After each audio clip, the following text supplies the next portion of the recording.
Сәлеметсіңдер ме балалар? Бүгін математика сабағының 11-ші сабағын бастаймыз. Бізді жоғалтып алмас үшін лайк басып тіркеліп кетуді ұмытпа. Ал біз бастаймыз.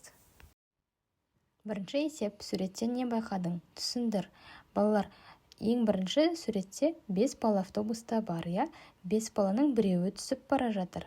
Демек, 5 азайту 1 тең болады 4.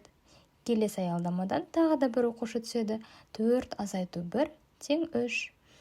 3 азайту 1 тең 2. 2 азайту 1 тең 1. 1 азайту 1 тең 0. Демек, астыңғы суретте балалар автобуста.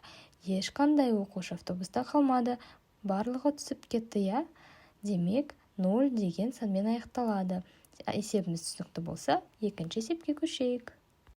Суреттен не байқадың? Есепте. Балалар, бұл орындықта 4 оқушы тұр. Ешкім келген жоқ және ешкім кеткен жоқ. Демек, 4-ке 0-ды қосамыз, 4 өзі шығады. 4-тен 0-ды аламыз, 4-тің өзі шығады балалар.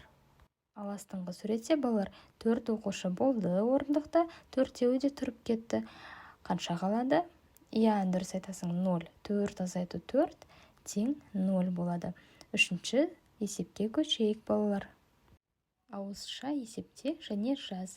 3 қосу 2 тең 5, 0 қосу 1 тең 1, 5 азайту 2 тең 3, 4 азайту 4 тең 0, 4 қосу 1 тең 5, 4 азайту 0 тең 4, 3 азайту 3 тең 0, 0 қосу 2 тең 2, 5 азайту 3 тең 2, 2 қосу 0 тең 2, 5 азайту 0 тең 5, 4 азайту 3 тең 1, 3 қосу 1 тең 4, 5 азайту 1 тең 4, 4 азайту 2 тең 2, 4 қосу 0 тең 4. Есебіміз түсінікті болса, 4-ші есепке көшейік. Есепті шығар. 5 қарындашты 3 стаканға бөліп салды. Егер стакандардың біреуінде бір қарындаш болса, онда қалған 2 стаканда неше қарындаш болуы мүмкін? Балалар, қызыл қарындашты көк себетке орналастырайық, я, көк стаканға. Қалған 4-еуін қалай орналастырамыз? 2-2-ден орналастырсақ болады.